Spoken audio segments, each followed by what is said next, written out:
Bonjour à tous, aujourd'hui nous sommes le 11 août 2024. Je vais vous parler de la récolte de vos semences pour l'année prochaine, ce qui vous évitera d'en racheter.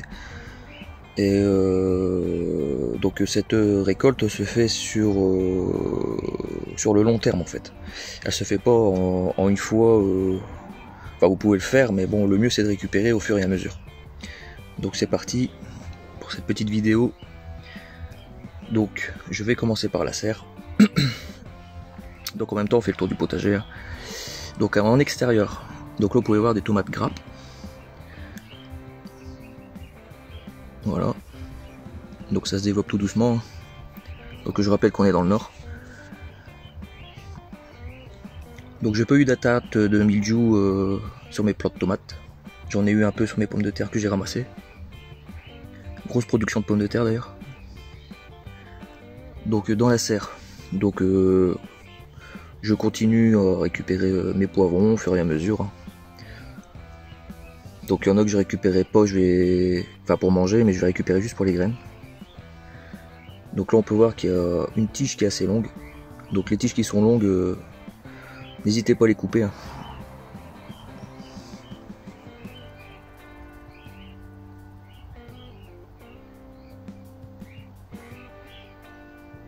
Donc là je vérifie, hop, à une patte doigt, ça sépare en deux, je coupe la grande, voilà, parce que celle-là elle donnera pas, enfin elle va donner mais j'aurai pas de poivron volumineux. Bon les tomates, je récolte pareil au fur et à mesure, et j'enlève le feuillage qui ne me sert plus à rien au pied. De toute façon les plants de tomates ils montent jusqu'au plafond de la serre.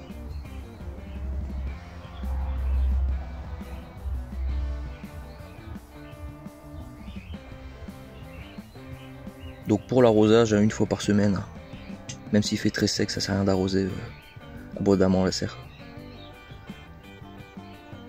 Les aubergines.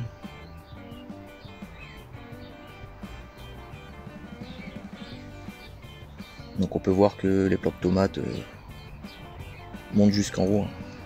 Bon, je coupe pas la tête. Bon là j'ai un luffa qui a pas pris. Là c'était mon premier luffa. J'en ai un deuxième au bout. Donc par contre j'en ai pas beaucoup de luffa, j'en ai que deux. Les tomates ananas bigarrées. On peut voir que celui-là il va très loin. Voilà, ça c'est mon deuxième luffa. Donc j'aurai que deux luffas.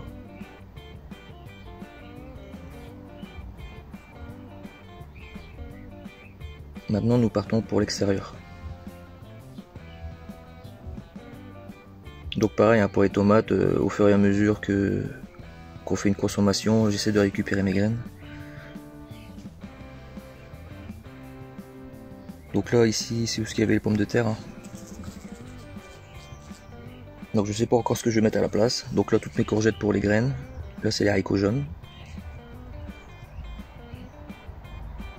Pareil je récupère au fur et à mesure.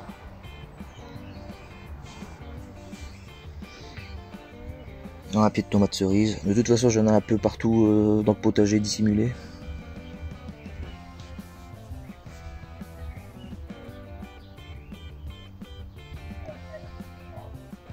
Un peu de fleurs. Alors je sais plus c'est quoi le nom de cette fleur. Mais elle revient chaque année. Bon ma vigne, il y a du raisin mais j'y crois pas.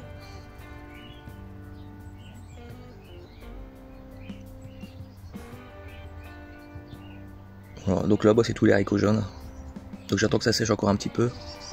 Ici j'ai refait un semis de carottes nantaises, 3 lignes. Là où il y a le cordon c'est de la salade et à côté des radis. Donc ici les poireaux. Donc j'avais fait une coupe. J'avais fait une coupe il y a 4-5 jours. Donc là on peut voir des poivrons aussi en extérieur. Donc ils ont bien... Ils sont repartis de plus beau quoi.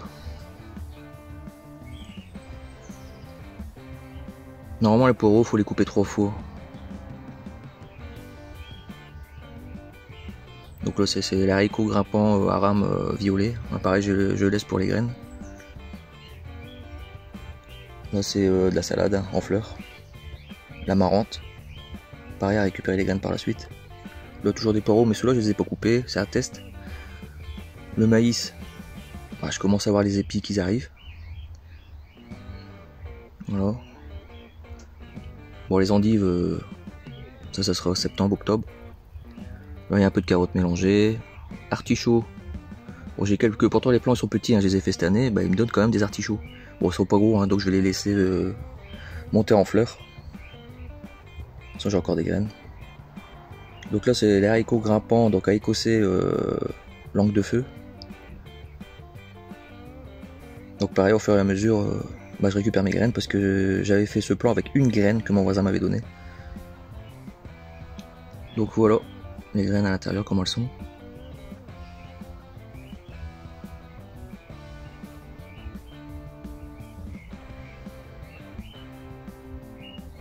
Je trouve qu'elles ont une belle couleur.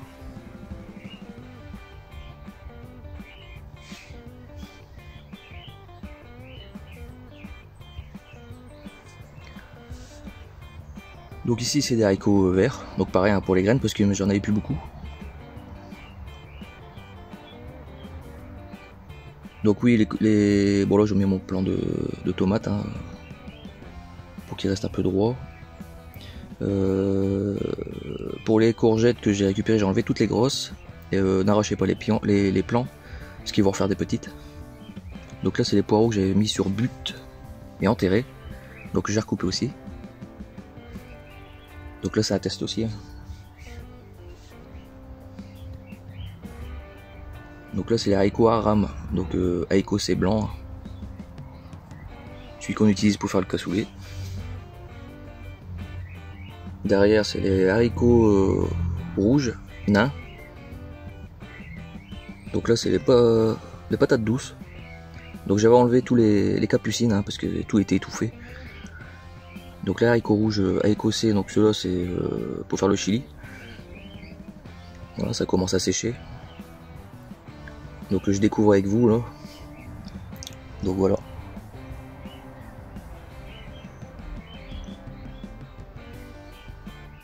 Haricots rouges.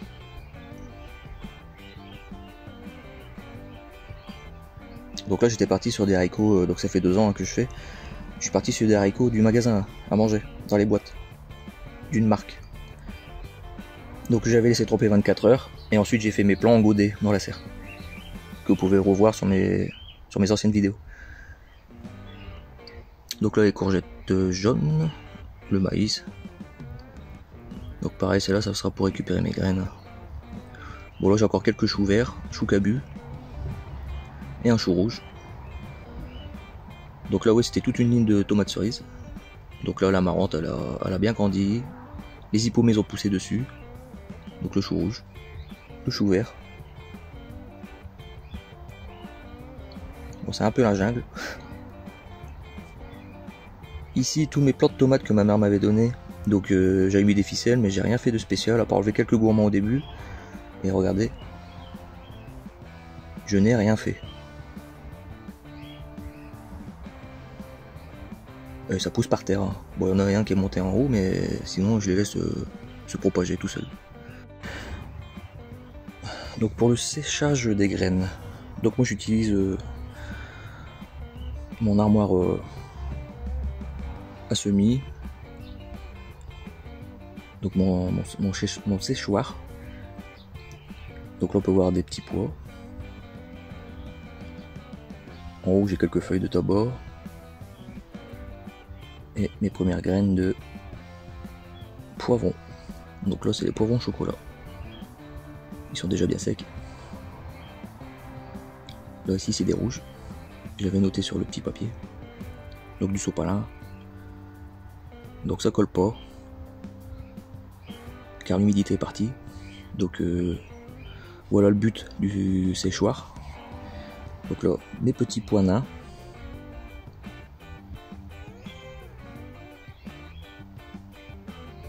Voilà. Moi j'en ai encore à récolter là que j'ai vu tout à l'heure.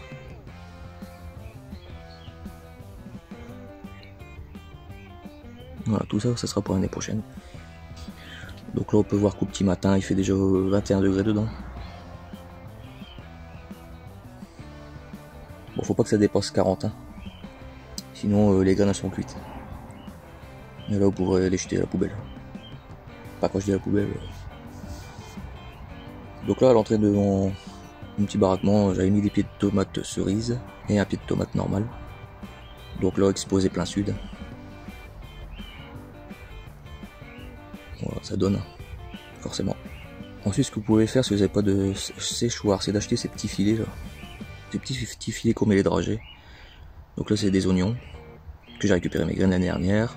Donc là c'est des haricots jaunes, haricots blancs. Ça c'est les poireaux, tournesol, haricots rouges. Donc vous voyez j'avais pas tout mis. Là c'est amarante,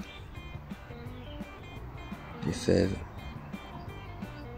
Donc voilà mes haricots langue de feu. Bon, je les fais sécher là. C'est quand je les enlève sur l'écosse, sur le plan, ils sont déjà bien secs.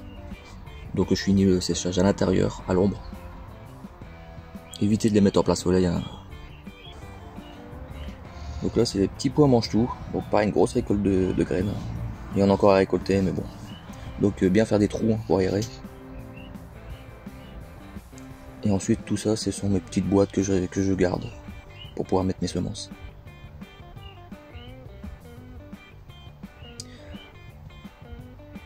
Ça c'est des échalotes que j'ai fait pris un coup de feu, enfin j'ai laissé prendre le coup de feu pendant 4-5 jours. Ça c'est les asperges. Les asperges. Les salsifis. Et à bientôt pour une prochaine vidéo.